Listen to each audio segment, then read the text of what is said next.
प्यारे बच्चों, कैसे हैं आप सब? आशा करती हूँ आप सब अच्छे होंगे, स्वस्थ होंगे। स्वागत है आपका इस कक्षा में। आइए आज हम पढ़ते हैं हिंदी का पाठ 9, नारा नथ का पागल। ये कहानी एक ऐसे व्यक्ति की है जो लालच में पड़ने पर बहुत बुरी तरह फंस जाता है। कहते हैं कि लालच जब हम करते हैं तो उसका परिणाम सदैव बुरा होता है। तो हमें लालच में ना पड़कर मेहनत से कार्य करना चाहिए और मेहनत से ही सब चीज़ें जो हैं व्यवस्थित करनी चाहिए, है ना?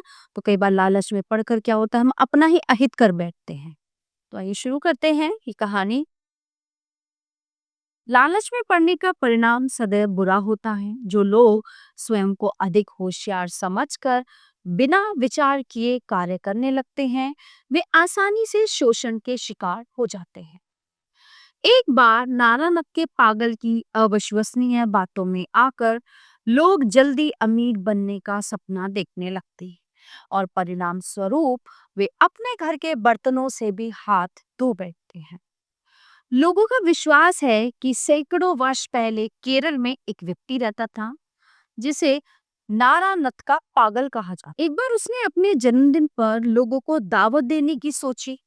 उसने बहुत से लोगों को निमंत्रित किया, यानी कि बुलाया आप दावत में, है ना? और दावत के लिए बहुत सारे चावल, सब्जी तथा दूसरी चीजें खरीदी। इतना सारा भोजन पकाने के लिए उसने बहुत सारे जो है रसोइये भी नियुक्त कर लिए। मतलब उसने खाना बनाने के लिए हलवाई, जिनको हम बोलते हैं, रसोइये भी उसने बुला लिए थे। ठीक है। अब होता क्या है कि तभी उसे पता चला कि इतने लोगों का भोजन पकाने के लिए उसके पास बड़े बड़े बर्तन नहीं है। वो सब पड़ोसियों के यहाँ गया और जो बर्तन वे दे सकते थे उन्हें मांग लाया। बड़ी कठिनाई से वो उतने बर्तन इकट्ठे कर पाया जितने की उस समय आवश्यकता थी। खाना पका और परोसा गया। दावत बड़ी शानदार थी और सभी ने भोजन की बहुत ज्यादा प्रशंसा की, यानी कि तारीफ की। ठीक है। दावत समाप्त होने के पश्चात काफी दिन गुजर गए, लेकिन नारायणनाथ के पागल ने लोगों से उधार लिए हुए बर्तनों को लौटाने का नाम न लिया। यानी कि दावत खत्म हो चुकी थी तो आस पड़ोस में से जिससे भी वो बर्तन मांग कर लाया था, उसने क्या किया, उनके बर्तन वापस नहीं किए। कुछ पड़ोसी उसके घर गए और उन्होंने अपने बर्तन वापस मांगे। ठीक है। तो उसने सबको विश्वास दिलाया कि सारे बर्तन सुरक्षित हैं। अब वह और अधिक देर के बिना सभी बर्तन लौटा देगा। 2 दिन बाद उसने बर्तन लौटाने शुरू कर दिए। प्रत्येक बड़े बर्तन के साथ उसने बिल्कुल वैसा ही एक छोटा बर्तन भी लौटाया। सबने उससे पूछा कि वो ऐसा क्यों कर रहा है। तो उसने बताया कि मैंने ये सारे बर्तन अपने तहखाने में रख दिए थे। ठीक है। उस तहखाने में कोई जादुई शक्ति है कि जो भी चीज वहां रखी जाती है वो जीवित हो उठती है ना? अब है ये बेवकूफी की बात। एक दिन जब मैं तहखाने में गया तो सब बर्तन नाच और गा रहे थे। तो मैंने उनके आनंद में जो है बाधा नहीं डालनी चाहिए और दरवाजा बंद करके उन्हें वैसे ही छोड़ा। तो यही कारण था कि जिससे बर्तन लौटाने में इतनी देर हो गई। और बाद में मैं जब वो तहखाने से लाने के लिए गया तो देखा कि प्रत्येक बर्तन के साथ उसका बच्चा भी है। क्योंकि बर्तन मेरे नहीं हैं, इसलिए उनके बच्चे भी मेरे कैसे हो सकते हैं? मैं तुम्हें जो लौटा रहा हूँ वो वास्तव में तुम्हारा ही है। अब बात तो बहुत अटपटी सी है ये। तो पागल के सब पड़ोसी एक एक बर्तन अधिक पाकर बहुत खुश हो गए।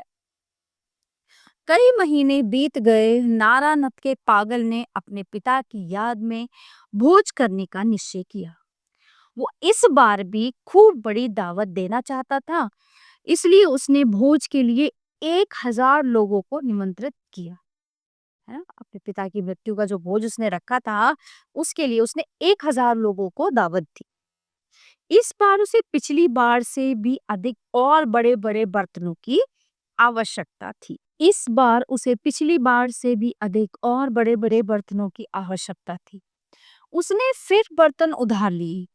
लोगों ने प्रसन्नता पूर्वक जितने बर्तन उनके पास थे सभी उधार दे दी, यहाँ तक कि वे स्वयं बर्तनों को उठाकर उसके घर छोड़े।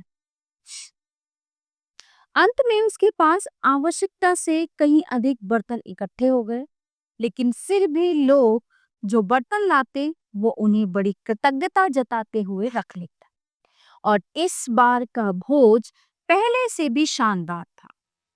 अब जैसे ही दावत समाप्त हुई, नारानथ के पागल ने चुपचाप 2 नावें किराए पर ली और सारे बर्तन उनमें भरकर शहर ले गए। उसने सब बर्तन अच्छे दामों पर बेच दिए और घर लौटकर आनंद से रहने लगा। काफी दिन बीत गए, जिन लोगों ने बर्तन उधार दिए थे वे अपने बर्तन मांगने लगे। तुम्हारे बर्तन वापस करूं? उसने पूछा, लेकिन मेरे विचार से तो वो मेरे पास है ही नहीं। तुम ये कहने की हिम्मत कैसे कर सकते हो? मतलब जब लोग उसके पास बर्तन मांगने आने लगे तो उसने कहा, मेरे पास तो तुम्हारे बर्तन है ही नहीं, तो और तुम्हारी हिम्मत कैसे हो गई मुझसे बर्तन लेने आने? वे गुस्से से बोले, हमने तुम्हें दावत के लिए अपने सारे बर्तन उधार दिए थे और अब उन्हें लौटाने से इनकार करते हो। कृपया चिल्लाओ मत, वो बोला। मुझे परेशान मत करो, मैंने ये तो नहीं कहा कि मैंने तुम्हारे बर्तन उधार लिए ही नहीं, लेकिन बात यह है कि मैंने उन्हें तहखाने में रखा था और अब वे वहां नहीं। तब वे कहाँ हैं? लोगों ने गुस्से से पूछा। तो मुझे मालूम नहीं, तो उस पागल ने उत्तर दिया। लोगों का जब विश्वास हो गया कि पागल उनके बर्तन वापस नहीं करना चाहता, तो उन्होंने उस पर कचहरी में नालिश कर दी, यानी कि उस पर एक तरह से केस कर दिया। नारानक का पागल कचहरी में न्यायाधीश के सामने पेश हुआ। तुम पर लोगों को धोखा देने का आरोप लगाया गया है। न्यायाधीश कहता है, जो जज होता है वो कहता है, तो मैं तुम्हें हुक्म देता हूँ कि इन सबके बर्तन वापस लौटा दो। श्रीमान जी, पागल ने उत्तर दिया, इसमें मेरा दोष नहीं है। मेरे तहखाने में जादू शक्ति है, जो चीज वहां रखो वही जीवित हो उठती। एक बार बहुत से बर्तन मैंने वहां रखे तो उनके बच्चे पैदा हो गए, और जब मैंने लोगों को बर्तन वापस किए तो विश्वास था कि दोनों बर्तन उसी के हैं। अच्छा, न्यायाधीश ने बड़े आश्चर्य से पूछा कि अच्छा ऐसा भी कुछ हुआ था, है ना? फिर श्रीमान जी, दूसरी बार वहां जब मैंने बर्तन रखे तो एक दुर्घटना हो गई। मैंने देखा कि सब बर्तनों की मृत्यु हो गई है, उनमें से एक भी नहीं बचा। यदि आप जन्म मानते हैं तो आपको मृत्यु भी माननी पड़ेगी। और न्यायाधीश को पागल का तर्क समझ में आ गया और उसने मुकदमा खारिज कर दी। तो देखा एक पागल ने कैसे दूसरों को बेवकूफ बनाया, है ना? और लोगों को सोचना चाहिए था कि बर्तन मतलब ऐसा भी कुछ हो सकता है कि बर्तन दूसरे बर्तन को जन्म दे सकते हैं, नहीं ना? तो ये तो संभव ही नहीं है। तो गलती इसमें उस पागल की नहीं थी, गलती गांव वालों की, आस पड़ोस वालों की थी, जो उन्होंने उसकी बात मानी। प्यारे बच्चों, ये पाठ यहीं पे समाप्त होता है। आशा करती हूँ आपको अच्छे से समझ आया होगा। मिलते हैं अगली कक्षा में। धन्यवाद।